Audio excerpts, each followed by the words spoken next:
Seguimos en este interesante y completo análisis que nos ofrece Marcelo Céspedes, abogado, profesor, especialista en Derecho Internacional. Se conecta con nosotros desde Brasil. Nos está ayudando a entender toda esta discusión que hay alrededor del derecho internacional, de la soberanía, de la crisis, del multilateralismo, sobre todo, Marcelo, por los hechos ocurridos en Venezuela comenzando el 2026. Ya se preveía que el 2026 iba a ser un año complejo, pero se inaugura con esta acción de Estados Unidos en Venezuela y a partir de aquí comienza una amplia discusión sobre el asunto de la soberanía, del derecho internacional y sobre todo de qué manera esto pudiese replicarse, los temores de que esto pudiese replicarse en otros países y bueno, poner de alguna manera en riesgo, ¿no?, todo la armonía de alguna forma internacional y la aplicación del derecho internacional. Bueno, claro, la intervención internacional, la primera pregunta que debemos hacernos es si viola la soberanía, es decir, la detención de un jefe de Estado en funciones, porque ejercía el poder de jefe de Estado, ¿no es cierto? Más allá de las discusiones sobre la legitimidad o no del cargo. Viola la soberanía de un Estado es uno de los grandes principios del derecho internacional. Bueno, va a depender del tipo de intervención, ¿no es cierto? Pero el uso unilateral de la fuerza, como ocurrió, está claramente prohibido por la Carta de la ONU. El artículo 2.4 es un principio de la ONU que tiene que ver con la prohibición del uso o amenaza del uso de la fuerza. También la prohibición de la injerencia en los asuntos internos de un Estado.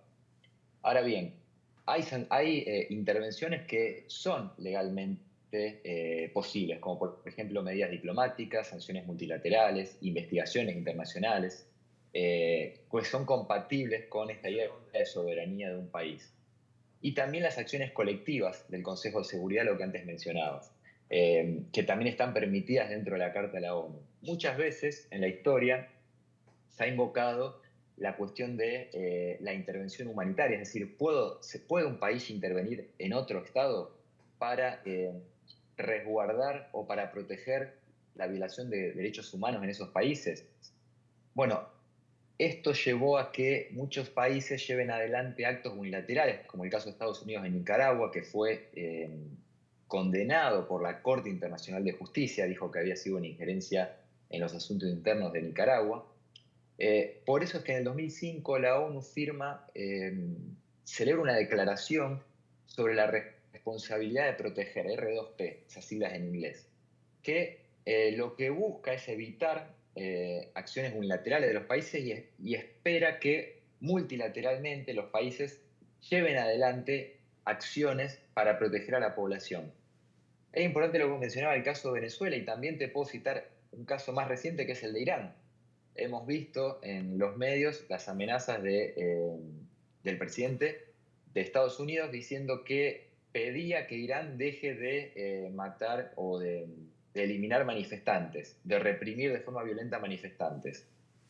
También lo vimos en el caso de Cuba, lo vimos en el caso también de Nicaragua, si no me equivoco, actualmente. Es decir, creo que estamos viendo una reorganización del orden internacional, estamos viendo o se busca desprestigiar a los organismos internacionales. La ONU lo ha denunciado esto, sobre todo con el desfinanciamiento y el retiro de Estados Unidos, que es el país que más aporta financieramente a organismos internacionales. Sin embargo, yo no veo todo tan oscuro. El derecho no es blanco o negro, o que el derecho no se cumpla no quiere decir que va a dejar de existir. También hay que ver un poco el día después. Todos sabemos que Donald Trump no puede ser reelecto en Estados Unidos y este ya es su segundo periodo. Entonces vamos a ver qué pasa el día después. Vamos a ver cuál es la administración que viene en este país, ¿no es cierto? Vamos a ver cómo se reorganiza el orden internacional. Y es interesante lo que vos mencionabas, Anastasia, porque parecería que hay una especie de reparto de zonas de influencia, ¿no? Volvemos a la doctrina Monroe o un rediseño de la doctrina Monroe de América para los americanos. Parece que China con su zona de influencia en Asia, Rusia con su zona de influencia en Europa también y parte de Asia Central.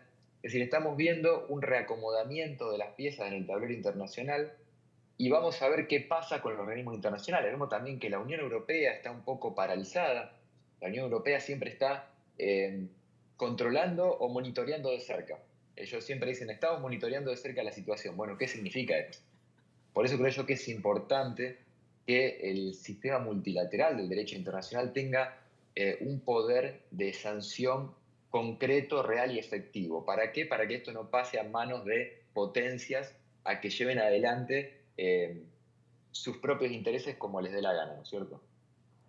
Marcelo, ya me queda poco tiempo, pero me gustaría tener una reflexión final tuya sobre cómo ves el futuro del derecho internacional, de los organismos multilaterales y sobre todo ahora de esta acción de Estados Unidos que pareciera que está dinamitando el propio sistema que impuso tras la Segunda Guerra Mundial y el llamado sistema liberal, ¿no? Entonces, más o Ujú. menos revisar un poco como reflexión final estos elementos, ¿no?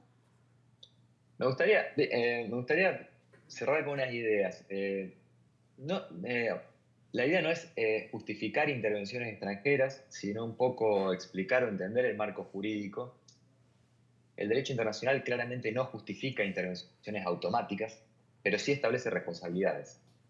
Y en el derecho internacional casi nunca hay blanco o negro. Hay reglas, hay límites y hay responsabilidades. El verdadero desafío hoy no es defender dictadores, no es defender intervenciones en nombre de la soberanía o del interés nacional, sino recuperar la soberanía real de los pueblos, dentro del derecho internacional y no fuera de él, si me permite como frase de cierre.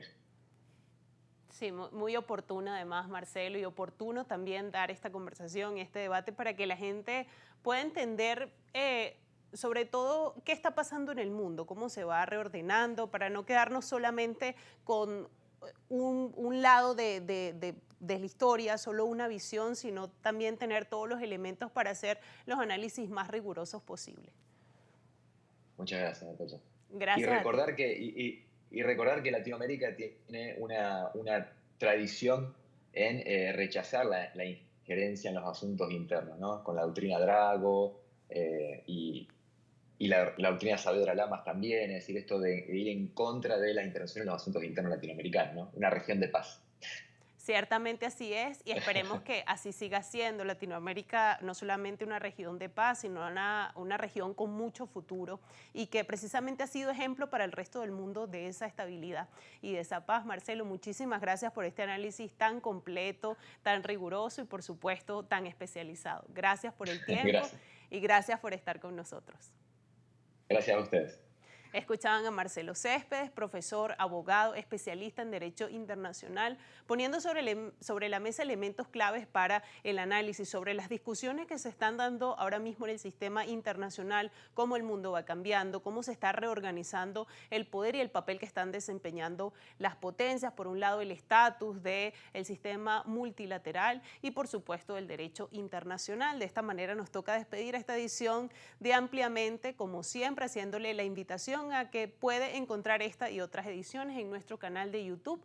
Como siempre le digo, allí usted pone en el buscador Ampliamente y va a ver la lista de programas y de análisis que hemos hecho intentando entender cómo funciona y cómo se está moviendo el mundo. Como siempre, ha sido un gran placer. Feliz tarde para todos.